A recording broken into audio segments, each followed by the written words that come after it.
Bonjour à tous. Que la paix de Dieu reste toujours dans le cœur et la vie et dans la vie de tous ceux qui sont connectés avec nous.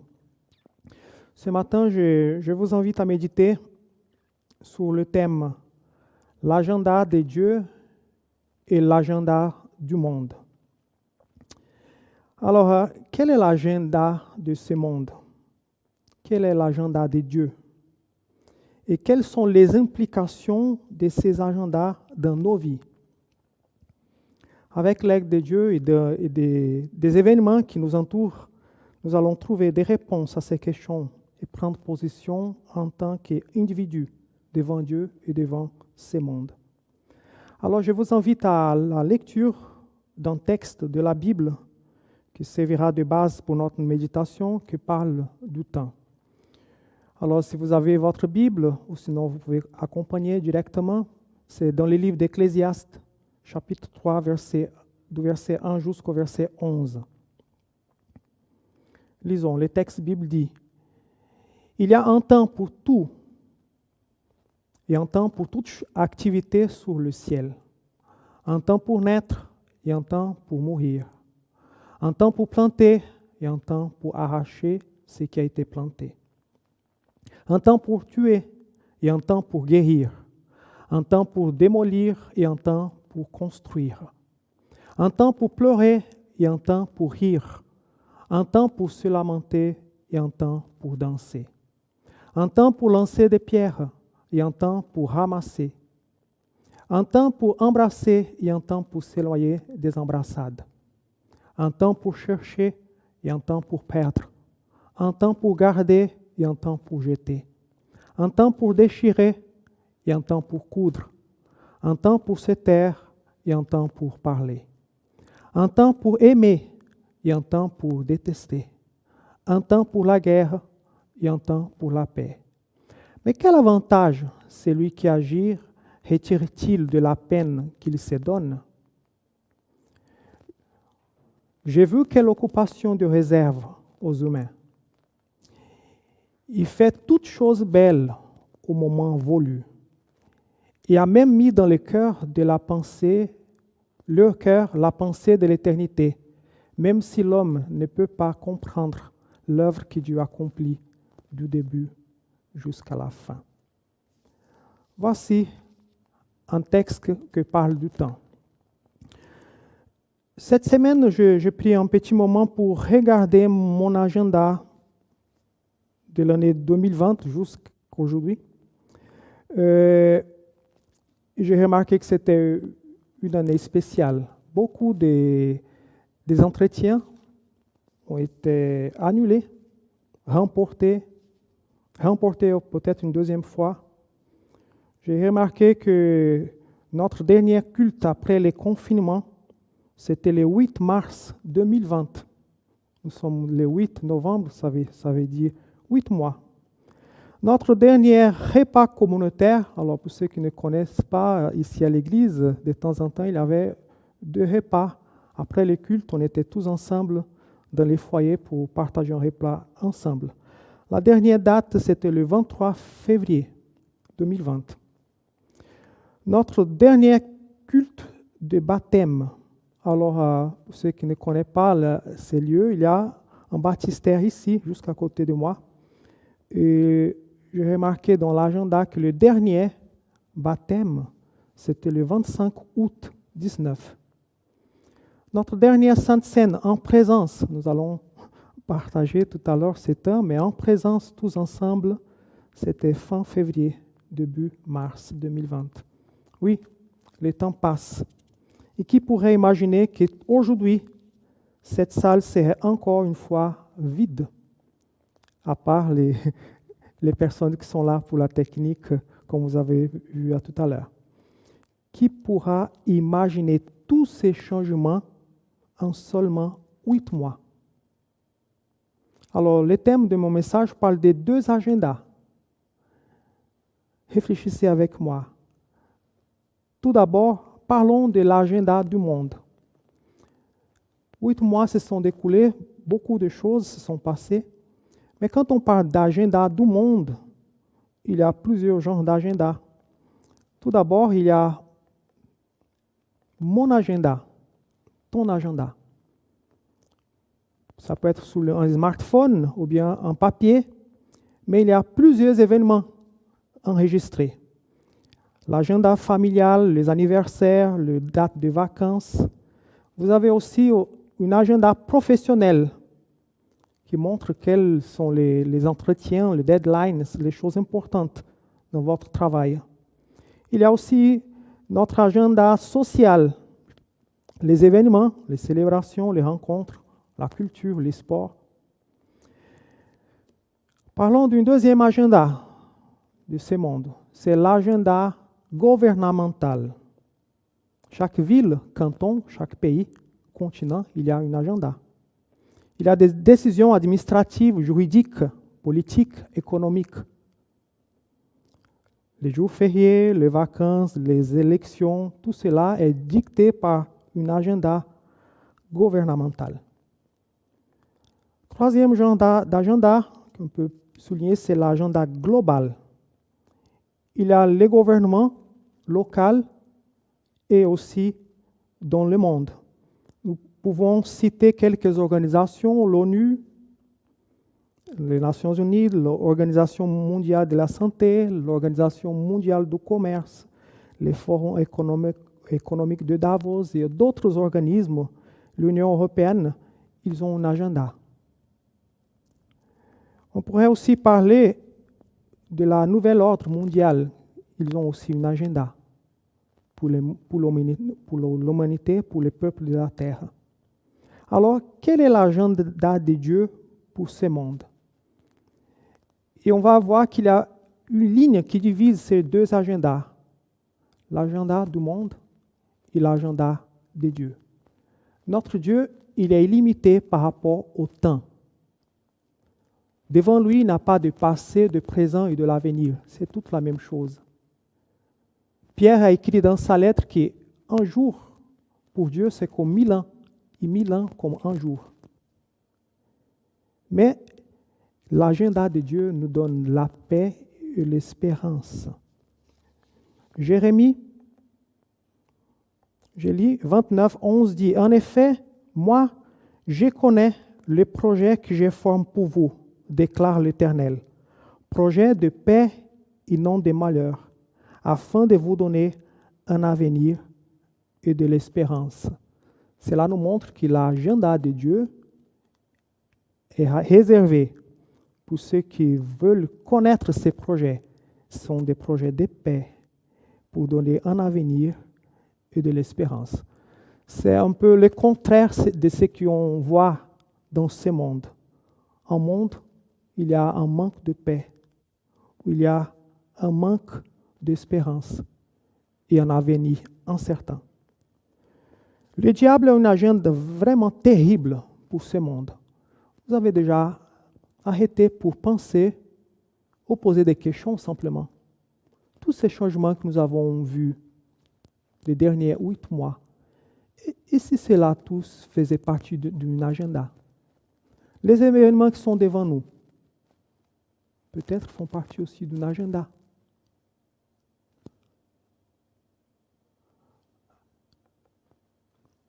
Si on regarde ici,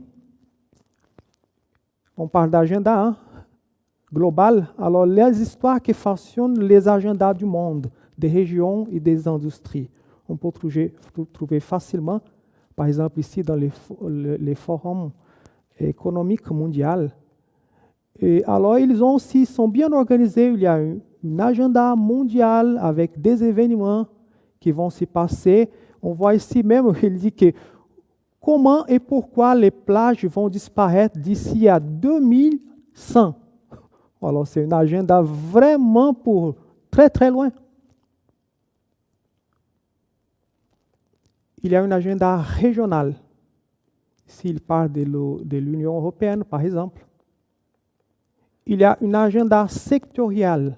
Ça veut dire le secteur où la connexion 5G aura le plus d'impact. Alors, si on va trouver plusieurs agendas.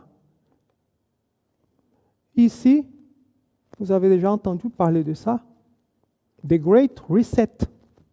ça fait partie de l'agenda global. C'est le temps de la grande remise à zéro. Quand aura lieu, on ne sait pas, mais c'est dans l'agenda de ce monde. Qu'est-ce que ça veut dire, le grand reset? Vous pouvez lire après et chercher des informations. Ça veut dire qu'il veut implanter une monnaie unique, mondiale. Ils vont faire tout casser le système économique tel que nous connaissons maintenant pour implanter quelque chose de différent. Et c'est dans l'agenda. Vous voyez là quel est l'agenda de ce monde. Alors, le fondateur du Forum mondial, il a dit dans une interview, la pandémie représente une fenêtre d'opportunité rare, mais étroite, pour repenser, réinventer et réinitialiser notre monde. Voilà, les mots disent clairement réinitialiser le monde. Mes frères et sœurs, il y a quelqu'un derrière cet agenda. Ce n'est pas Dieu. Le diable a un agenda terrible pour ce monde. En Jean 10, Jésus dit que les voleurs, Satan, ne vient que pour voler, égorger et détruire. Quelle différence entre ces deux agendas. Mais Jésus continue dans le même verset de Jean 10. Moi, dit Jésus, je suis venu afin que les brebis aient la vie et qu'elle ait en abondance. Alors, le développement durable, voilà, c'est encore une partie de cet agenda. Alors, quand on regarde, on lit cet agenda, c'est tellement intéressant, ça parle de l'éducation, éradication de la pauvreté. Il y a ces 17 points dans cet agenda. Alors, je vous invite après à lire et à réfléchir. J'ai pris du temps et j'ai vu que, voilà, c'est une agenda humaine, mais Dieu n'est pas inclus dans cet agenda-là. Lisez, chaque point sont 17 points. Dieu n'est pas mentionné dans cet agenda. Alors, c'est vrai que les personnes, de manière générale, ils ignorent l'agenda de Dieu. Ils font leur propre agenda. Mais Dieu nous invite à réfléchir vraiment où nous sommes par rapport à lui et par rapport aux événements qui nous entourent. C'est intéressant de voir cette revue The Economist qui montre clairement cet agenda chaque année dans le numéro de janvier, le premier numéro de l'année. Il montre une couverture avec plusieurs choses qu'on n'arrive pas à déchiffrer. Il y a quelque chose un peu caché, mais tout à coup, on va voir que, oh mais non, alors ils ont parlé déjà de ça avant que ça arrive. Dans cette couverture de 2019, il y avait un pangolin là, on ne savait même pas qui, en tout cas moi je ne connaissais pas cet animal, et après ils vont dire que le virus a passé du pangolin vers les êtres humains en Chine, etc., etc. Ce n'est pas la base principale de mon message ce matin, mais juste pour vous avertir, mes frères et sœurs, ceux qui nous écoutent, il y a un agenda de ce monde. Il n'y a pas de bonnes choses réservées pour nous. On voit qu'il y a une perte énorme de la liberté d'expression. Et en 8 mois, voilà, il y a des décisions qui sont prises et soudain, on n'a plus la liberté de faire ce qu'on veut. On n'a pas le droit de... Voilà, il y a des petites manifestations, mais elles sont réprimées durement. Mais c'est comme ça. La salle est vide et ça restera vide pour un moment. Ça fait partie d'un agenda. Mais regardons ce qui dit la parole du Seigneur. C'est pourquoi, 1 Corinthiens 4, 5, c'est pourquoi ne portez aucun jugement avant le moment fixé, avant le retour du Seigneur. Car il mettra en lumière ce qui est caché dans les ténèbres et il dévoilera les intentions des cœurs. Un jour, Dieu va dévoiler, il va mettre en lumière ce qui est caché dans les ténèbres. Parce que l'agenda de Dieu pour l'humanité, c'est ici. Il n'a pas de secret. C'est tellement ouvert. On peut lire et voir les plans de Dieu depuis la création du monde jusqu'à aujourd'hui. Mais l'agenda de l'homme, malheureusement, c'est bien caché. Alors, parlons maintenant de l'agenda de Dieu. Ça, c'est le plus important pour notre réflexion ce matin. Dieu a un plan de salut établi depuis la fondation du monde. Il veut sauver les êtres humains. Il y a un combat entre deux forces, la lumière de Dieu et les ténèbres, les royaumes de Dieu et les royaumes de Satan. Il y a ceux qui sont adeptes des enfants de Dieu, qui sont attachés au royaume de Dieu, de la lumière. Ils sont ceux qui sont attachés au royaume de Satan. Et ceux qui font tout ce qu'ils peuvent pour promouvoir les royaumes de Dieu. De l'autre côté, il y a ceux qui font tout pour promouvoir les royaumes des ténèbres. Ça, c'est la réalité. C'est deux agendas différents. Et à la fin de ce message, on va voir que ce n'est pas possible d'être attaché à ces deux agendas. Je parle de la question divine et spirituelle.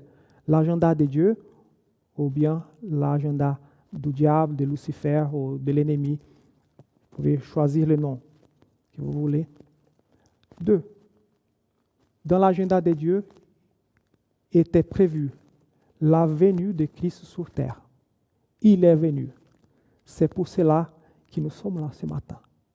C'est pour cela que nous allons tout à l'heure célébrer la Sainte Seine, parce que Jésus est venu jusqu'à nous. C'était l'agenda de Dieu pour rétablir une liaison qui a été coupée par le péché. Jésus est venu pour nous sauver. Alléluia. Ça nous réjouit. On n'était pas des oubliés.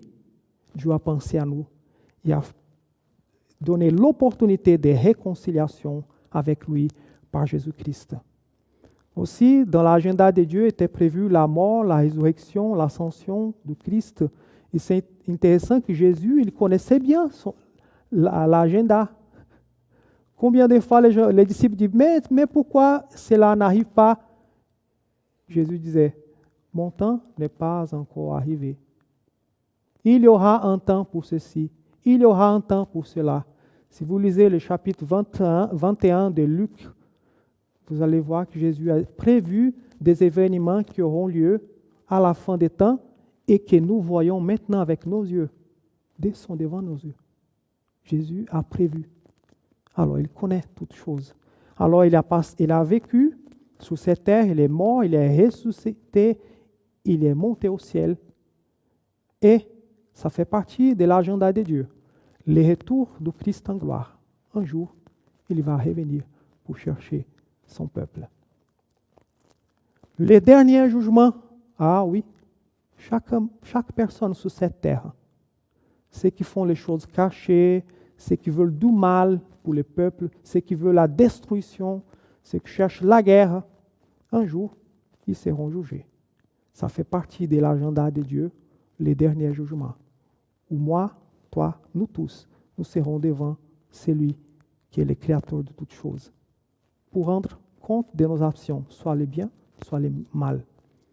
Mais Dieu a prévu quelque chose de merveilleux pour nous. Ça fait partie de l'agenda de Dieu. Alors on a vu tout à l'heure les 17 points pour le développement durable, mais Dieu a aussi quelque chose de bon pour nous.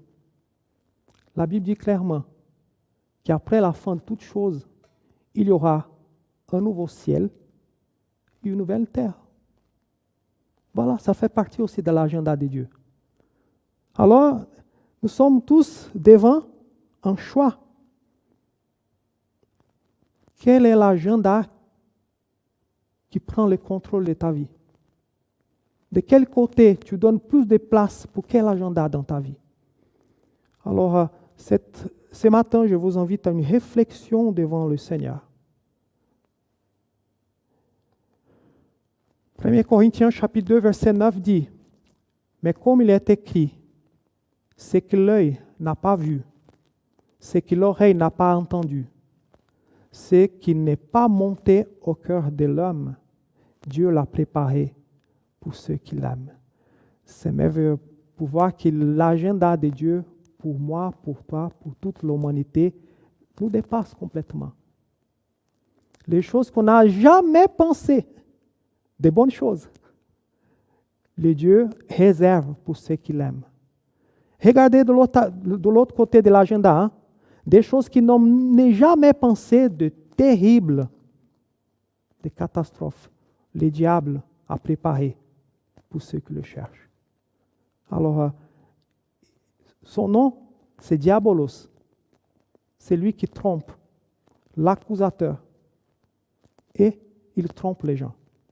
Combien de gens qui font des pactes avec lui pour avoir la gloire de ce monde, la puissance. Mais pour lui, il n'a pas de limite pour la tromperie. Il n'a pas rien de bon en lui. C'est là les Écritures qui disent ça. Et combien de personnes qui aveuglement, ils suivent l'agenda de l'ennemi au lieu de faire la place pour Dieu dans sa vie. Mes frères, mes sœurs, ouvrons nos cœurs, plaçons Jésus-Christ au centre de nos agendas, aux gens de nos vies. Les jours difficiles sont devant nous, il faut dire la réalité. Des jours difficiles sont devant nous. Parce qu'il y a cet agenda qu'ils vont mettre en pratique, ils vont tout faire pour mettre en pratique. Qu'est-ce qui va se passer dans les prochaines semaines, mois et même des années? On ne sait pas. Mais ça, c'est les paroles d'espérance. Dieu, il va protéger ses enfants. Ceux qui le cœur sont à lui, il va garder. Et les moments qu'il a déjà prévus dans son agenda, il nous enlèvera de cette terre pour rester pour toute l'éternité avec lui. Alors je lisais, comme Eric aussi a dit tout à l'heure, je lisais cette semaine dans les journaux, plus de la moitié des Suisses sont démoralisés par la pandémie. Ici, l'article parle de la peur, de l'isolement social et de la solitude. Et un autre passé, le 30 juin, de 46% en octobre, selon les sondages se basant sur 42 425 réponses. Avec la deuxième vague, la peur de la maladie a également augmenté. Près de la moitié des sondés, 45, déclarent avoir peur de COVID-19, contre 51% au printemps et 31% en juin. Les mesures qui restreignent les libertés individuelles restent la première préoccupation de plus de la moitié des Suisses. 55% sont préoccupés avec les restrictions et la perte des libertés individuelles. Cette situation nous touche, à nous tous. Encore plus de rencontrer des gens dans notre entourage qui sont vraiment dans la peur, de l'angoisse, de l'incertitude. Prions pour ces personnes. Que nous puissions démontrer l'amour de Dieu parce que Dieu les aime et nous devons les aimer aussi. Les encourager et les inviter à placer le Seigneur dans le centre de leurs priorités. Invitons-le à placer Jésus-Christ au centre de leurs agendas, de leurs priorités. Parce que là, ça peut changer quelque chose à l'intérieur de nous. Lui seul, le prince de paix, pour remplir nos cœurs et nos vies de cette paix qu'on ne peut pas expliquer. Mais elle va au-delà de tout ce que nous pouvons dire ou penser. Et c'est pourtant réel pour ceux qui cherchent Dieu. Alors, quand on parle de l'agenda de ce monde, il y a l'agenda visible, il y a l'agenda invisible. Il y a le côté humain, il y a le côté spirituel. C'est la même chose pour l'agenda de Dieu. Il y a ce qui est visible, il y a ce qui est invisible. Il y a ce côté de Dieu qui cherche la relation avec l'être humain, mais il y a ce côté, cette dimension spirituelle qui dépasse notre vie ici, sur cette terre. Alors, quelles sont et quelles seront les implications de ces agendas dans nos vies? Réfléchissez avec moi ce matin, aujourd'hui. Quelles sont les implications pour ma vie personnelle, pour ta vie personnelle? Il y a une espérance solide pour ceux qui placent en Dieu leur espérance. Et mettre Dieu aussi au centre de leurs agendas, au centre de leur vie. Pour vivre cette paix intérieure qui n'est jamais ébranlée, il nous faut synchroniser notre agenda avec celle de Dieu. Alors, pour ceux qui connaissent bien l'informatique, ça veut dire que c'est possible de synchroniser les agendas. On fait ça au niveau professionnel, même au niveau chez nous. Mais le plus important, c'est une invitation ce matin. Synchronise ton agenda avec celle de Dieu. Le verset de l'année est là, toujours. Et on peut voir ici, cherchez d'abord les royaumes de Dieu. Ça, c'est synchroniser mon agenda avec celle de Dieu. Quand je cherche d'abord son royaume, ça veut dire que dans mon agenda, je vais mettre la priorité et la justice de Dieu. Et toutes les autres choses vous seront données en plus. C'est une attitude de foi, de confiance en Dieu. Alors, je laisse ici aussi une parole d'encouragement et d'espérance pour ceux qui vivront et qui vivent déjà des moments difficiles. Quand on parle de recettes, on voit qu'il y a des milliers et des milliers de personnes dans le monde entier qui perdront leurs emplois. C'est une réalité qui est juste devant nous. Cette crise, elle laisse des traces profondes dans la vie des gens. Mais c'est très important de se rappeler quelque chose qui est dans l'agenda du Seigneur. Les disciples aussi, ils étaient préoccupés, ils sont approchés du Seigneur avec cette peur de l'avenir que nous avons tous, qu'on dit, qu'est-ce que ça va arriver si je perds mon travail? Qu'est-ce qui va arriver si les choses ne vont pas bien? Qu'est-ce qui va arriver si je tombe malade? Matthieu, c'est le même chapitre du texte. Matthieu 6, verset 26, Jésus dit,